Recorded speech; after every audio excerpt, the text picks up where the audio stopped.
আমার প্ল্যানের সাথে মুশফিক ভাইয়ের প্ল্যান, তামিমের প্ল্যান, মাশরাফি ভাইয়ের প্ল্যান, রিয়াদ ভাইয়ের প্ল্যান, লিটনের প্ল্যান, শান্তর প্ল্যানের মিল থাকবে না। তার মানে এই না তো যে আমরা ডিফারেন্ট টিমে খেলতেছি, এটা তো জাস্টিস হলো না। সবার আগে যদি বাংলাদেশই হয়, এটা কি সবার আগে বাংলাদেশ হলো নাকি? সবসময় চিন্তা করছি ওকে ঠিক আছে, আমি ওর থেকে কেমনে ভালো হবো।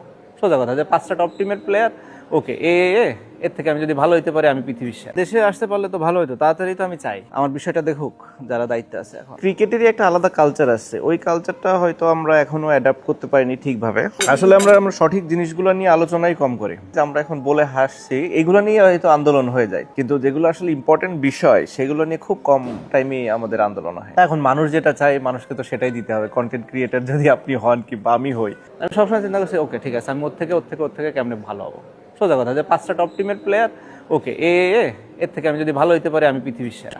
আমার প্ল্যানের সাথে মুশফিক ভাইয়ের প্ল্যান, তামিমের প্ল্যান, মাশরাফি ভাইয়ের প্ল্যান, রিয়াদ ভাইয়ের প্ল্যান, লিটনের প্ল্যান, শান্তর প্ল্যানের মিল থাকবে। তার মানে এই না তো যে আমরা ডিফারেন্ট টিমে খেলতেছি, এটা তো জাস্টিস হলো না। সবার আগে যদি বাংলাদেশই হয়, এটা কি সবার আগে বাংলাদেশ হলো নাকি? আমার প্রতিষ্ঠান, আমার যা ইচ্ছা আমি তাই বলতে পারবো, করতে পারবো, আমার কন্ট্রোলে। পুরো পৃথিবী একরকম, আমেরিকা কিন্তু আর এক রকম। আমেরিকাতে না গেলে এটা বোঝা যাবে না। ডোনাল্ড ট্রাম্প খুবই ভালো। আর্জেন্টিনার সব থেকে বড় স্ট্রেংথ ছিল যে আর্জেন্টিনা জানতো যে আর্জেন্টিনা কি। ব্যাটিং এ ছিল সাইদানর, বোলিং ওরকম কেউ ছিল না, সাকলাইন মুস্তাক একদম শুরুতে। আফতাব ভাইয়ের ব্যাটিং আমার ভালো লাগতো, আশাফুল ভাইয়েরও ভালো লাগতো। সাথে ইন্ডিয়াকে যখন আমরা হারাইছি, ওইদিকে পাকিস্তান আউট হয়ে গেছে, আমাদের আর আয়ারল্যান্ডের ম্যাচের টিকিটের লেখা India Pakistan match, India versus Pakistan, not Bangladesh versus Ireland. তো আমরা পুরো ক্রিকেটের ফরমেশনই চেঞ্জ করে দিছি। হাসান আমার কাছে মনে হয় পারফেক্ট, আমাদের টেস্ট বোলারদের ভেতরে অনেক বেশি ভালো। জাকের আলী কি পারফর্ম করছে এই কয়েকদিনের ভেতরে, যে কারণে তাকে দলে নিতে হয়েছে। ও মিডিয়া প্রেশারটা জাস্ট হ্যান্ডেল করতে পারে না। মেবি আমার কাছে মনে হচ্ছে যে আমি যদি দেশে থাকতাম, আমি যদি যে কথা বলতে পারতাম, মেবি আরো অনেক ভালোভাবে হ্যান্ডেল করা যেত। 100% দলে আমার প্রয়োজনীয়তা আছে। আমার বাংলাদেশ টিমের দরকার আছে কিনা এটা না, বাংলাদেশ টিমে আমার দরকার আছে। অ্যাটলিস্ট 27 ওয়ার্ল্ড কাপ কিংবা ওডিআই ফরম্যাট, নট নেসেসারিলি এর জন্য আমার মারামারি, রাস্তাঘাটে নেমে আন্দোলন, যুদ্ধ, ফ্যাসাদ এইগুলো করতে হবে না। আমি এটাতে আমি এইগুলো নিতেই পারি না। আমি আমার ক্যাপ্টেন চেঞ্জ হচ্ছে, বাট সেম টিমই থাকতেছে। ভালো টিমের সাথে ভালো জায়গাতে খেলা হলে খুব ভালো চান্স আছে যে রেজাল্ট খুব ভালো না করার। মেহেদী হাসান মিরাজ, তাকে ওয়ানডে ক্যাপ্টেন্সি দেওয়া হলো 2027 বিশ্বকাপ পর্যন্ত। এই সময়টায় তাকে আবার ক্যাপ্টেন্সি রিলিজ করে লিটন দাসকে আনা হলো। ডিসিশনের টাইমিংটা কতটা আইডিয়াল মনে হয় আপনার কাছে?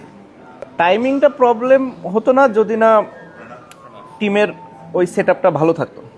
জাস্ট একজন ক্যাপ্টেন চেঞ্জ হচ্ছে, বাট সেম টিমই থাকতেছে। আমার কাছে মনে হয় যে টিমের এখানে ব্যালেন্সটাও অনেক ডিফিকাল্ট মানে ব্যালেন্সটা ভালো না, ডিফিকাল্ট বলবো না, টিমের ব্যালেন্সটা এখনও অত ভালো অবস্থায় নাই। ভালো টিমের সাথে ভালো জায়গাতে খেলা হলে খুব ভালো চান্স আছে যে রেজাল্ট খুব ভালো না করার। তো সেই জায়গা থেকে হচ্ছে প্রবলেমটা ক্রিয়েট হবে। এটা প্রবলেম না যে ক্যাপ্টেন্সিটা চেঞ্জ করা, এটা আমার ধারণা প্লেয়াররা খুব বেশি একটা সিরিয়াসলি কেউই নেয় না। এটা 2 দিন আছে 2 দিন থাকবে না, এটা সবাই জানে। কিন্তু টিম যদি খারাপ করে, ক্যাপ্টেনের যদি পারফরমেন্স এখন একটু আবার খারাপ হয়, নতুন যে ক্যাপ্টেন, তাহলে আগের ক্যাপ্টেনের উপরও প্রেশার, নতুন ক্যাপ্টেনের উপরও প্রেশার। এই প্রেশারটা স্বাভাবিকভাবে দলের উপর অনেক বেশি এফেক্ট করবে। এটা হচ্ছে প্রবলেম। এখন এক একজনের ভিশন একরকম। তখনকার বোর্ড ছিল একজনদের আন্ডারে, তারা একটা ভিশনের ডিসিশনটা নিচ্ছে। এখন বোর্ড আরেকজনের আন্ডারে, সে তার ভিশন অনুযায়ী ডিসিশনটা নিচ্ছে। ডিসিশন রাইট রং কিছু না, ইট জাস্ট সিচুয়েশনের কারণে এরকম জিনিসগুলো হচ্ছে। আমাদের দেশটাই পুরো টার্বুলেন্সের ভেতর দিয়ে যাচ্ছে। ক্রিকেট বোর্ড আমি মানে অনেক দিন ধরে ফলো করে দেখছি যে ক্রিকেট বোর্ডটা রিফ্লেক্ট করে বাংলাদেশের পুরো পার্সপেক্টিভটা, রিফ্লেকশন ক্রিকেট বোর্ডও আমরা দেখতে পারি। আমরা যারা ক্রিকেট নিয়ে অনেক বেশি থাকি, কাজ করি, দেশের পার্সপেক্টিভ আর ক্রিকেট বোর্ডের পার্সপেক্টিভ একই লাইনে। আমার বাংলাদেশ টিমের দরকার আছে কিনা এটা না, বাংলাদেশ টিমে আমার দরকার আছে। 2027 ওয়ার্ল্ড কাপ মানে রিয়েলিস্টিক্যালি বলেন যে আপনার চান্স আছে, সম্ভাবনা দেখেন? আমার চান্স আছে কিংবা সম্ভাবনা আছে কিনা এটা জানি না, বাট দলে আমার প্রয়োজনীয়তা আছে এটা আমি জানি, সেটা আমি বলতে পারি। মানে এই কনফিডেন্সটা আছে? হ্যাঁ হ্যাঁ, 100%। এটা তো আমি মানে দেখতেছি যে দলে আমার প্রয়োজনীয়তা আছে। আমার বাংলাদেশ মানে আমার বাংলাদেশ টিমের দরকার আছে কিনা এটা না, বাংলাদেশ টিমে আমার দরকার আছে, এটা আমি বুঝতেছি। অ্যাটলিস্ট 27 ওয়ার্ল্ড কাপ কিংবা ওডিআই ফরম্যাট। হাবিবুল বাসার চিফ সিলেক্টরের সঙ্গে কথা হয়, পলিসি মেকার কারোর সঙ্গে কথা হয় মানে না। আমি কিছুদিন আগে এই আপনি এলপিএল খেলার সময় বিভিন্ন বিডি ক্রিক টাইম, ক্রিক ফ্রেন্সি অনেকগুলো আপনি ইন্টারভিউ দেখলাম, আপনি খুব কনফিডেন্টলি বলছেন যে এই যে কোনো দিন ডিসেম্বরের মধ্যে তো অবশ্যই না মানে দেশে এটা তো যাবেন। বিষয়টা তো আসলে যে কোনো দিন আমার বলার সবচেয়ে বড় রিজনটা কি, আমার তো ঝামেলাটা আসলে নাই। অফিসিয়ালি যদি আমি দেখি, আমার তো আসলে ঝামেলা আমি দেখি না যাওয়ার। এখন কেন আমি যেতে পারছি না সেটা আবার আর একটা বড় প্রশ্ন। এর একটা বড় রিজন হচ্ছে আমি চাই গ্যারান্টিড সেফটি সিকিউরিটি, সেটা আমি চাইতেই পারি একজন নাগরিক হিসাবে, এবং এটা সরকারের দায়িত্ব আমাকে সেই সেফটি অ্যান্ড সিকিউরিটিটা এনশিওর করা। মানে একটা সরকার যখন গঠন হয়, এটাতে ধরেন 51% মানুষ আপনাকে ভোট দিবে, বাট 49% মানুষ কিন্তু আপনাকে ভোট দিবে না। দ্যাট ডাজেন্ট মিন আপনি শুধু 51%-এর রিপ্রেজেন্টেটিভ। আপনি কিন্তু পুরো বাংলাদেশের রিপ্রেজেন্টেটিভ, কিংবা পুরো 100% মানুষের রিপ্রেজেন্টেটিভ আপনার এলাকার। আপনার যে এলাকা থেকে আপনি নির্বাচন করছেন, কিংবা আপনি যদি গভর্নমেন্ট ফর্ম করেন, তাহলে পুরো দেশের রিপ্রেজেন্টেশন আপনার হাতে। তো আপনার এটা দায়িত্ব, যে আপনি ভোট দিচ্ছেন সেও আপনার দায়িত্বে, যে ভোট দেয় নাই সেও আপনার দায়িত্বে। তো সেটা তো আমি এনশিওর করতে চাবই। তো সেই জায়গা থেকে আমি যোগাযোগ করার চেষ্টা করছি, যদি ওরকম ফলপ্রসূ কোনো আশানুরূপ কোনো আমি পাইনি, এখনো উত্তর পাইনি। সে রিজনটা আমার কাছে নেই। এই প্রশ্নটা আসলে করতে হবে তাদের কাছে, যে কেন সে পারছে না। আসলে আমাদের জন্য সোশ্যাল মিডিয়াটা তো খুব নতুন, সামঞ্জস্যতা খুবই কম এখানে। তা এখন মানুষ যেটা চায়, মানুষকে তো সেটাই দিতে হবে। এইটা কি আপনার মনে হয় যে সোশ্যাল মিডিয়ার একটা প্রভাব, যে ট্রোলিং করলে একটা হাসাহাসি হলো? আসলে আমাদের জন্য সোশ্যাল মিডিয়াটা তো খুব নতুন, একটা সময় হয়তো এসে এটা একটা অবস্থায় আসবে, বাট এখন খুবই ভলাটাইল, মানে খুবই খুব হয় হাই, হয় খুব লোজ, মানে সামঞ্জস্যতা খুবই কম এখানে। সবাই খুব অ্যাগ্রেসিভ এখানে, ভায়োলেন্স টাইপের কথাবার্তা সব। সোশ্যাল মিডিয়া হলেও যে সব বলা যাবে ঠিক তা না, সেখানেও অনেক মার্জিতভাবে কথা বলার আছে। বাট যেটা মানুষ পছন্দ করে, আমাদের দেশের মানুষরা এগুলো পছন্দ করে মেবি। আপনি দেখবেন যে কোনো একটা নেগেটিভ ভিডিও কিংবা কন্টেন্ট হলে ওটার হয়তো ভিউয়ারশিপ অনেক বেশি কোনো একটা পজিটিভ থেকে।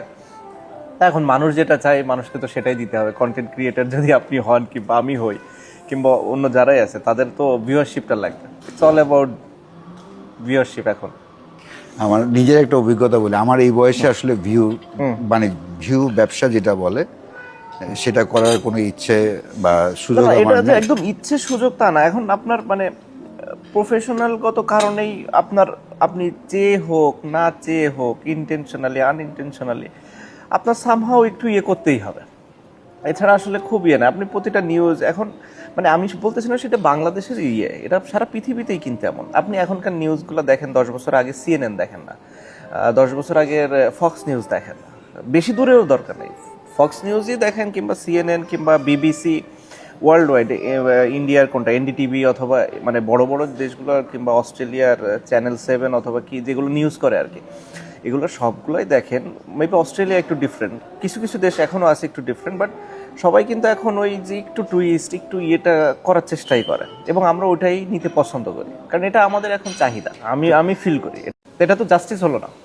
সবার আগে যদি বাংলাদেশি হয়, এটা কি সবার আগে বাংলাদেশ হলো নাকি? মানে আপনার এই যে ডিসেম্বরের মধ্যে দেশে ফেরার কনফিডেন্সের সঙ্গে কি আপনার নেত্রী? না, আমি তো বলতেছি না যে আমার ডিসেম্বরেই যাইতে হবে। আমি তো যে কোনো দিন, আমি বলতেছি যে আমাকে যদি কালকে বলা যায় হ্যাঁ ঠিক আছে আসেন, আইনানুগ প্রক্রিয়া সম্পন্ন করেন, সবকিছু আমার করতে রাজি আছি, বাট ওই সেফটি অ্যান্ড সিকিউরিটিটা তো দিতে হবে। যদি এরকম তো দেখছি যে আমরা কোন যাদের বিরুদ্ধে অভিযোগ ছিল, হত্যা মামলা ছিল, যেমন আপনার সাবেক স্পিকার, তাকে অ্যারেস্ট করা হলো, পরদিনই তিনি জামিন পেয়ে গেলেন। এরকম কোন প্রসিডিউর যদি হয়, মানে সেটাও আমার জানতে হবে। আমি তো আসলে এইগুলোতে খুব বেশি এক্সপার্ট না, আমি জানিও না। মানে আপনি 1-2 দিন জেলে থাকা নিয়ে বেশি আপত্তি? না, জেলে থাকা না থাকার বিষয় হচ্ছে, প্রথমত হচ্ছে যে আমি যে 2 বছর কিংবা 2 বছরের উপরে দেশের বাইরে থাকলাম, এটাই কেন থাকলাম, এটা আমার কেন থাকতে হবে? আমি ওই প্রসঙ্গে আসলাম, এটা কি এক ধরনের এটা নির্বাসনের মতো? এটাই তো একটা বড় শাস্তি। প্রথমত একটা যে আপনি যদি কোনো অপরাধ না করেন আর এই 2 বছর দেশে আসতে পারতেছেন না, এটাই তো একটা বড় শাস্তি। এটা তো জাস্টিস হলো না। সবার আগে যদি বাংলাদেশি হয়, এটা কি সবার আগে বাংলাদেশ হলো নাকি? রাজনৈতিক প্রশ্ন করে কোনো রিগ্রেট হয় না আপনাদের? যেটা অনেকের প্রশ্ন, যে ওই রেজিম 15 বছর, বিশেষ করে 2024-এর জুলাই অগাস্ট আমরা অনেক ঘটনা অনেকভাবে অনেকে অনেক রকম ব্যাখ্যা দেয়। সাকিব আল হাসান তো শুধু একজন রাজনীতিবিদ না, একজন ক্রিকেটার। রাজনীতিবিদ হওয়ার আগে মানুষের কাছে অনেক পপুলার একজন বড় চরিত্র।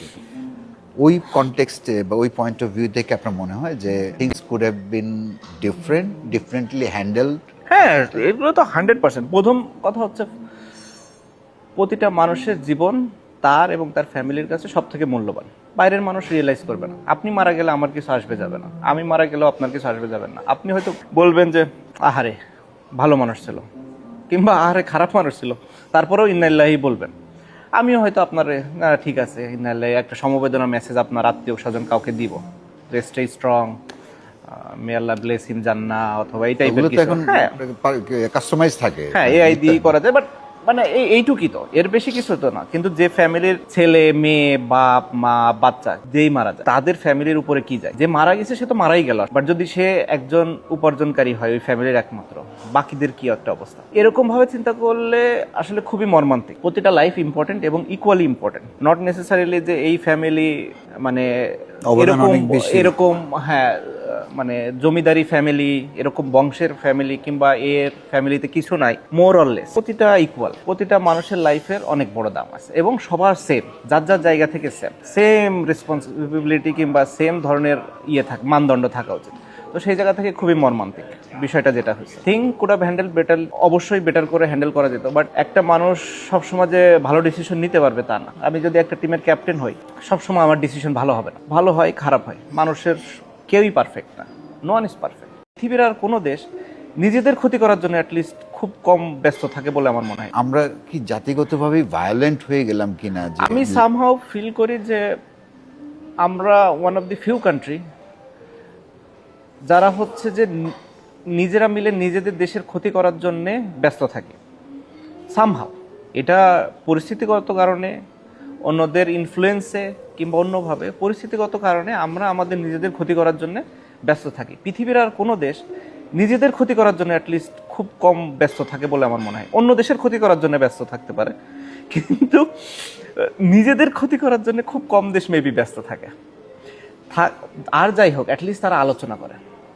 আমাদের এই একটা বড় সমস্যা, আলোচনা। এখন আপনি ধরেন মানে আমি যে ইয়েটা এখন ফিল করতেছি, আমি তো আসলে ধরেন আপনি বলতে পারেন যে আগে তো মানে পাওয়ারেই ছিলাম কিংবা গভর্নমেন্টের ফরেই ছিলাম, আমি উল্টা পাশের চেয়ারটাতে বসিনি, আমি ওটা বুঝিনি। এখন আমি যেটা ফিল করি, আমি যেটা বললাম আগে, আপনাকে যদি 49% মানুষ ভোট নাও দেয়, সাপোর্ট নাও করে, আপনি তাদেরও রিপ্রেজেন্টেটিভ, তাদের জন্যও আপনার দরজাটা খোলা থাকতে হবে। আপনি এটা কখনোই করতে পারবেন না যে তাদের জন্য বন্ধ দরজা। ভাই সেই দরজা তো গত 15 বছর বন্ধই ছিল। সেটা আমি বলতেছি, যদি সেটা তারা ফিল করে থাকে, আমি তাদের প্রতি সিম্পেথাইজড যে তারা এটা ফিল করছে। কিন্তু তারা এটা ফিল করার পরে যদি তারা আবার সেম কাজটা করে, সেটাও আবার আমি মনে করি যে রাইট না। মানে আমি যদি এখন ফিল করি যে আমি সাথে যেটা হচ্ছে এটা রাইট না, কিন্তু আমি আসার পরে আমি আবার সেম কাজটা করি, সেটাও রাইট না। আমি তো অ্যাটলিস্ট আমার এই রিয়েলাইজেশনটা থাকতে হবে যে আমার সাথে খারাপ হয়েছে, দ্যাট ডাজেন্ট মিন যে ইসের সাথেও আমি যখন এই সুযোগটা পাবো আমিও তাদের সাথে খারাপ করব। প্রধানমন্ত্রী তো একটা বক্তব্যে সে বলছেই যে সে চাইলে অনেক কিছু করার ক্ষমতা রাখে, বাট সেটা বিশ্বাসী না। আমিও এটা বিশ্বাস করতে চাই, কিন্তু তার প্রমাণের জন্যে আমি চাই যে আমার সাথে অন্তত জিনিসটা হোক। শুরু তো করতে হবে কাউকে না কাউকে, কোথাও না কোথাও। আপনি যদি আলটিমেটলি আসলে বাংলাদেশেরই ভালো চান, আপনি ভালো চান, আমি ভালো চাই, এখন যে দেশের প্রধানমন্ত্রী আছে সে ভালো চায়, অপোজিশন লিডার যে আছে সে ভালো চায়, তাহলে তো সবার চিন্তা তো এক। আপনার 4 ক্যাপ্টেনের যদি একই চিন্তা থাকে, আপনার মেবি ওয়েটা ডিফারেন্ট থাকতে পারে, কিন্তু চিন্তাটা তো এক আলটিমেটলি। আমি এখনো যে পাকিস্তানে দেখি যে তার যে পপুলারিটি, ইলেকশন হলেই জিতে যাবে। মানে আমি যদি ধরে নেই যে আপনার বা মাশরাফির গোল ছিল যে দেশের ভালো করা, ডেফিনেটলি আপনার এলাকার উন্নয়ন। শ্রীলঙ্কার অনেক খেলোয়াড় রাজনীতি জড়িয়েছেন, অল ফেইল্ড ব্যাডলি। কিন্তু একজন মানুষ, ইমরান খান পাকিস্তানের, তিনি দেশের ভালো চেয়েছেন, মায়ের জন্য ক্যান্সার হসপিটাল করেছেন, দেশের প্রধানমন্ত্রী হয়েছেন। আপনার কি মনে হয় যে এই জায়গায় খেলোয়াড় রাজনীতি, এই জায়গাটা Imran Khan probably out of the world একজন পার্সোনালিটি? হ্যাঁ, সে আসলে মানে ধরেন আজকে যদি মাশরাফি ভাই কিংবা আমি একটা ওয়ার্ল্ড কাপ জিততাম, আমরা মেবি ওই লেভেলে চলে যেতে পারতাম। আই ডোন্ট নো বাংলাদেশের পার্সপেক্টিভে হতো কিনা, বাট ওই সময় ইমরান খান যে ওয়ার্ল্ড কাপ জিতছে, তার যে পপুলারিটি, আমি এখনো যে পাকিস্তানে দেখি যে তার যে পপুলারিটি, ইলেকশন হলেই জিতে যাবে এমন অবস্থা আমি ফিল করি আর কি। মেবি না, না সত্যি, বিকজ পাকিস্তানের বর্তমান দলের একজন সাংবাদিক আমাকে বলছিলেন যে হ্যাঁ মেবি, ইমরান মানে জিতবেন। এটা মানে আমার পক্ষে তো বলা মুশকিল ইলেকশন না হওয়া পর্যন্ত, বাট মেবি জিতে যাবে। বাট সে আছে জেলে, তাই না? কম্প্রোমাইজ করলে কিন্তু জেল থেকে বেরোয় যাবে। হ্যাঁ মানে এই জিনিসগুলাই আপনি ধরেন মানে আমি যেটা একদম সিম্পল বাংলাদেশি হিসাবে ফিল করি, মানে আমি যদি 6 মাস 7 মাসের পলিটিক্স ক্যারিয়ার বাদ দিই, আমি তো এমন না যে ডেসপারেট ফর সামওয়ান। আমার চিন্তাধারা সবসময় বাংলাদেশের ভালো দিক করতেছে, বাংলাদেশ অর্থনৈতিকভাবে ভালো করতেছে, আমার ভালো লাগতেছে, বাংলাদেশের ডেভেলপমেন্ট হচ্ছে, আমার ভালো লাগতেছে, বাংলাদেশ কোনো ভালো নিউজ আসতেছে, ভালো লাগতেছে, বাংলাদেশের মাথাপিছু আয় ভালো করতেছে, আমাদের ভালো লাগতেছে। পাসপোর্ট আমরা 41, 42, 43 যত নাম্বারেই ছিলাম, আমার কাছে ভালো লাগে জিনিসগুলো। যখনই শুনি যে একটা জিনিস পিছিয়ে গেছে, আমার কাছে ভালো লাগে না। যেমন আমরা নাকি ভিয়েতনামের কাছে এখন পিছিয়ে গেছি, আমাদের মাথার পিছু আয় কমে যাচ্ছে। এই জিনিসগুলো আমি বলতেছি না যে মানে আমি কাউকে সমালোচনা করার জন্য না, এটা আমি পছন্দ করি না। আমি চাই সবসময় ভালোর দিকে যাবে। তো আমার চিন্তাধারা সবসময় ওই প্ল্যাটফর্মেই ছিল।